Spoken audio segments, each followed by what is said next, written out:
Assalamualaikum warahmatullahi wabarakatuh. Perkenalkan, saya Doni Effendi dari kelas 06 TPLM 001. Pada pertemuan pertama ini saya ingin membahas tentang ruang lingkup rekayasa perangkat lunak.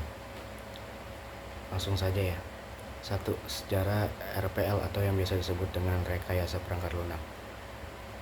RPL pertama kali dikembangkan di tahun 1940-an, di mana RPL berfokus pada praktek pembuatan aplikasi agar para pengembang perangkat lunak mengetahui kualitas suatu aplikasi yang akan digunakan oleh pengguna. Rekayasa perangkat lunak atau RPL adalah salah satu bidang profesi dan juga sebagai mata pelajaran yang mempelajari tentang pengembangan perangkat-perangkat lunak, termasuk dalam pembuatan, pemeliharaan, hingga manajemen organisasi dan manajemen kualitasnya suatu perangkat lunak.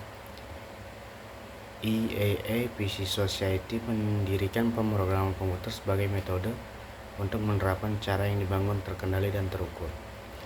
Rekayasa perangkat lunak lebih fokus pada praktik pengembangan perangkat lunak dan mengirimkan perangkat lunak yang bermanfaat kepada pelanggan. Adapun ilmu komputer berfokus pada teori dan konsep dasar perangkat komputer. Rekayasa perangkat lunak lebih berfokus pada bagaimana membuat memenuhi kriteria sebagai berikut. 1. Dapat terus dipelihara setelah perangkat lunak selesai dibuat seiring berkembangnya teknologi dan lingkungan. 2. Dapat diandalkan dengan proses bisnis yang dijalankan dan perubahan yang terjadi. 3. Efisien dari segi sumber daya dan penggunaan. 4. Kemampuan yang dipakai sesuai dengan kebutuhan atau usability.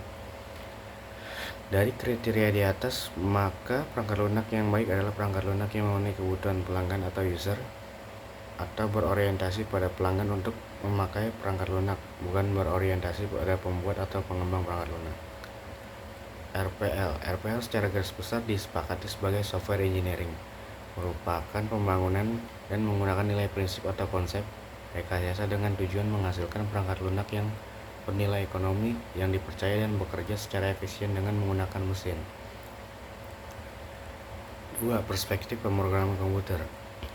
Bagian dari komponen manusia dapat ditunjukkan pada tingkat masalah. Masalah yang diperiksa adalah disiplin yang diidentifikasi dengan klien yang dapat membantu seorang untuk memahami premis masalah. Pada tingkat pengaturan, perhatian utama adalah disiplin terkait klien yang memungkinkan seseorang ditunjuk dalam pemikiran kritis yang lebih baik. Suatu usaha dapat dianggap secara kolektif, tugas dan latihan diselesaikan dalam suatu periode.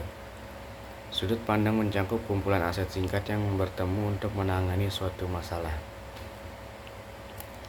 3. Kebutuhan pemrograman. Sebuah prasyarat praktis apakah bantuan yang harus diberikan oleh kerangka kerja, bagaimana kerangka kerja mendapatkan dari siklus, dan bagaimana kerangka kerja menangani keadaan. 1. Yaitu kebutuhan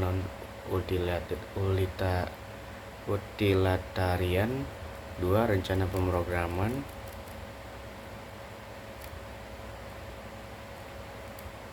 3. Dukungan program. Ya, mungkin itu yang bisa saya sampaikan dengan materi pertemuan pertama ya, tentang ruang lingkup rekayasa perangkat lunak. Terima kasih.